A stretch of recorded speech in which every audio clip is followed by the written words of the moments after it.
Hey everyone, my name is Dan Bubniak. I am an EOS implementer, and today we're going to talk about Achart mastery, the accountability chart, and gaining mastery in it.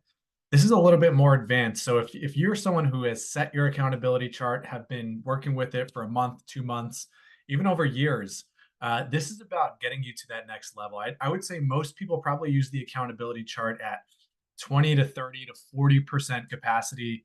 I want to get you up towards 80, 90, 100% and really use this tool and evolve this tool in a way that's going to be really helpful for you.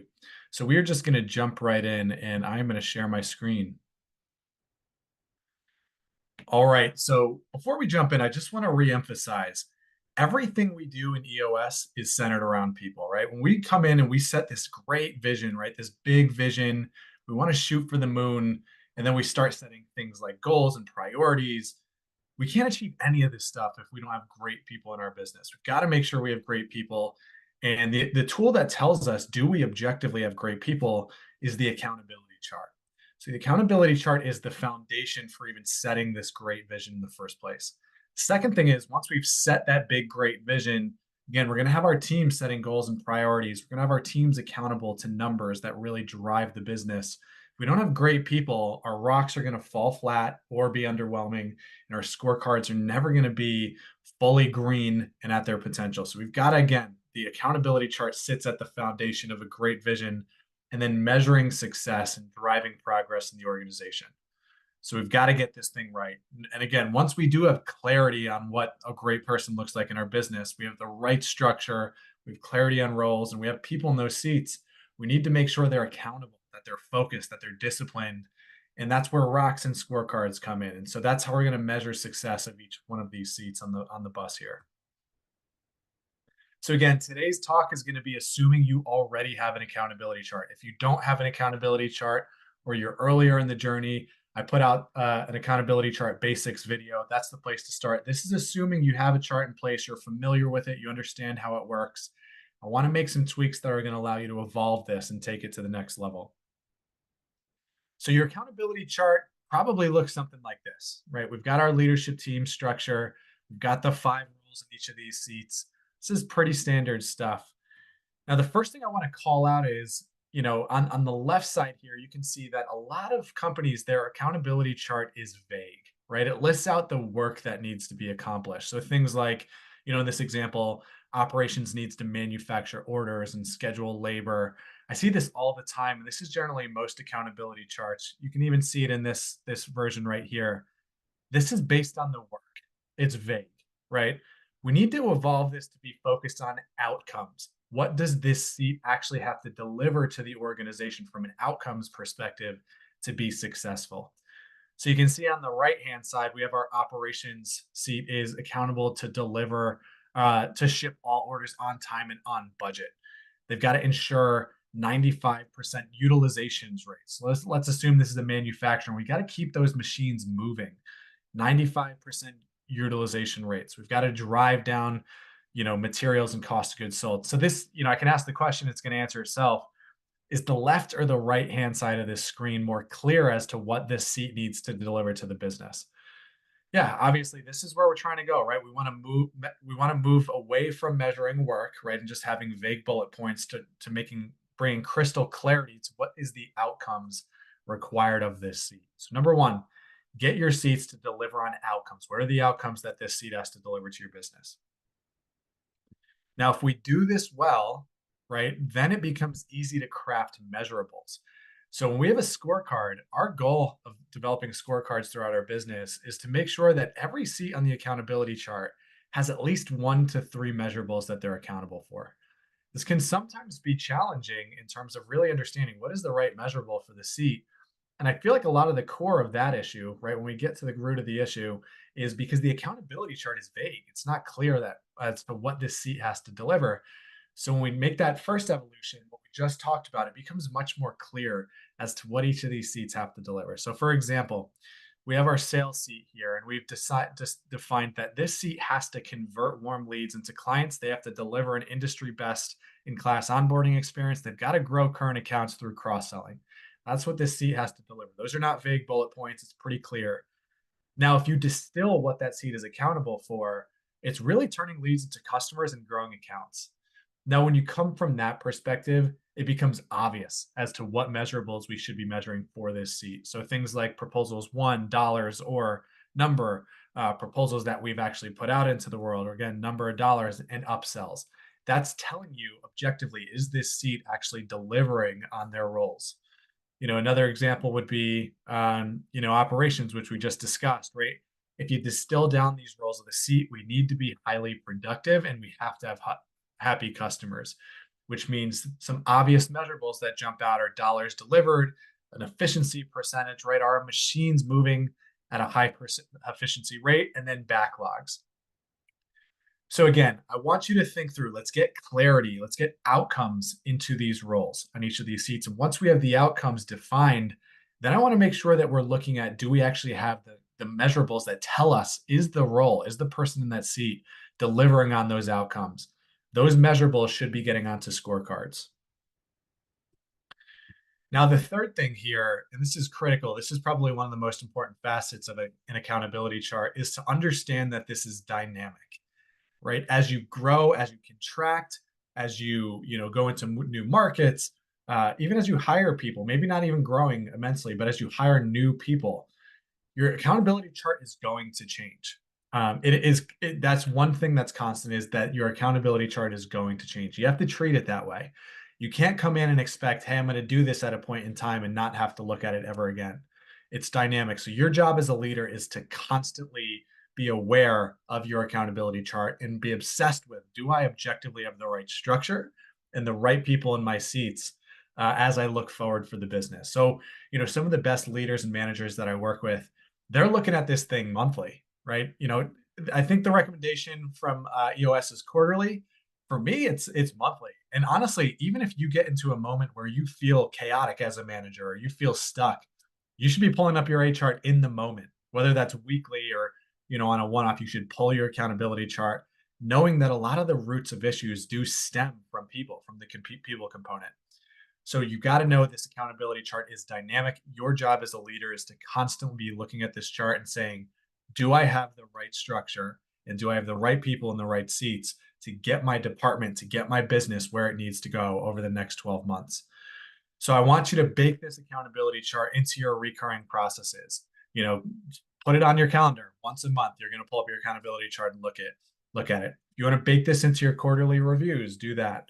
But let's make sure that we are systematically looking at this thing and understanding that is going to ebb and flow. And it's our job to make sure we're using the tool that way. The last thing I want to call out is that a lot of the issues when you're IDSing in your L10s, a lot of issues actually do point back to the accountability chart. But we've got to get to the root of those issues, because if we stay surface level and we don't dig deeper, we're never going to have that aha moment that maybe it's a people issue. So as you go into your L10s, I want you to bring that frame of mind. Does this actually root back to a people issue? And if you're thinking it may, or if you have any inkling that it might, I want you to pull up your accountability chart and really take a look at it and really understand, is this actually a people issue? Is the root of this issue the accountability chart? Because I would say 80% of issues, in EOS, 80% of places that companies get stuck is rooted somewhere in this accountability chart.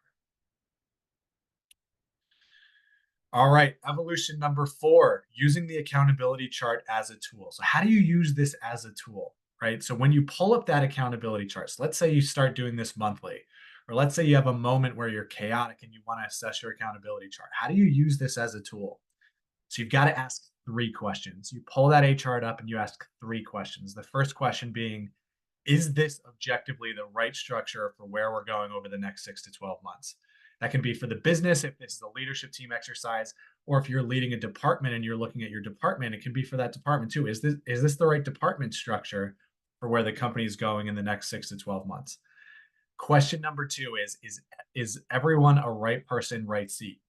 And if you don't have clarity on this, that's what that people analyzer tool is for. So pull that people analyzer tool up, get the names of people on your team into that name spot, and then assess them against your core values and your get it, want it capacity and the bar you have for that. That's going to tell you, do you have right people, right seat issues?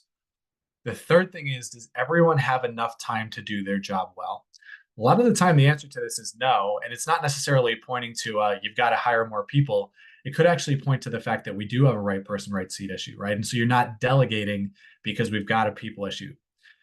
So you want to ask these three questions. And if you get a no to any of them, it's going to point to you where there is an issue in your accountability chart. So that's how you use this as a tool. You pull it up, you ask these three questions, and this is going to diagnose where are your issues in your accountability chart. All right, evolution number 4.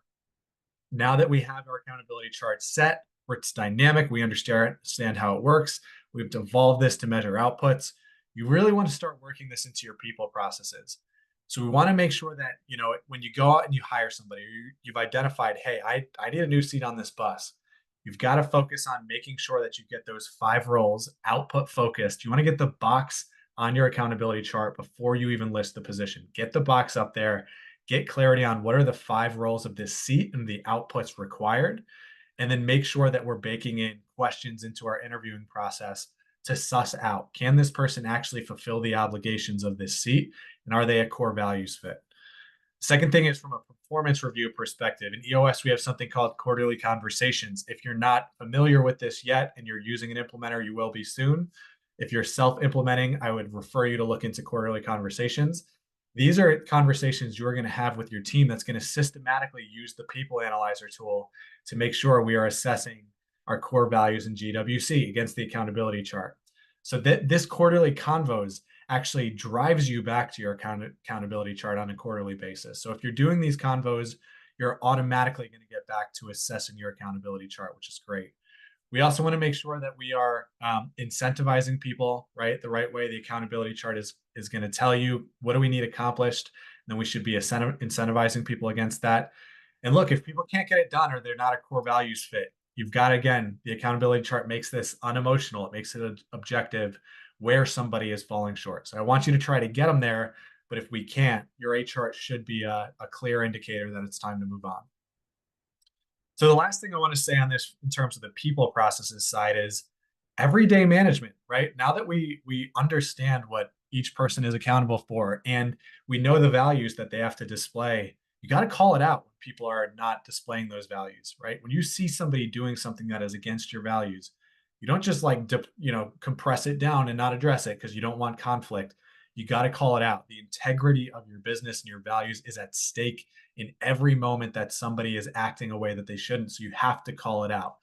The more that you call it out, the more integrity you're putting into those values. So call it out. Now, at the end of the day, your job as a leader is to make sure that you have the right people in the right seats. I would say 80 to 90% of your job is just that. If we can get the right people in the right seats, then we're going to get much further, much faster. So your job is to make sure, do I have the right people in the right seats? This is your tool to do that.